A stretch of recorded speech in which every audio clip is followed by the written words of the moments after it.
hur det ska gå till? Jo, man kommer in i kicken, vet du. Och så vrålar man riktigt högt. Om jag snor runt här, vrålar man. Sen kommer man runt här. Och då säger man, nu om jag suger tag här, då suger man tag här. Då drar man upp den här.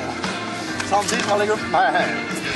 Och sen ligger man här, så kollar man på landningen. Sen suger man. Om jag sätter ner stövlarna där, så suger man ner dem under kroppen. Bra! Det är vackert! Stomp, vrålar man. Bra. Då kan man glida iväg. Nej, det var glida iväg i det fysiskt.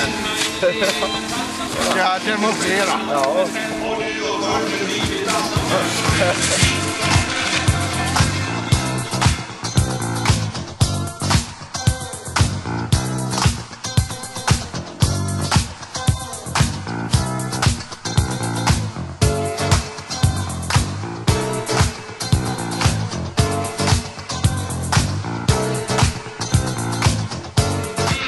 Nu kan man se tydliga tecken på att han, när han viker sig ner så där, så är han väldigt hungrig. Han vill ha mat. Det här djuret vi talar om äter väldigt mycket och varje dag tycker han i sig stora mängder foder.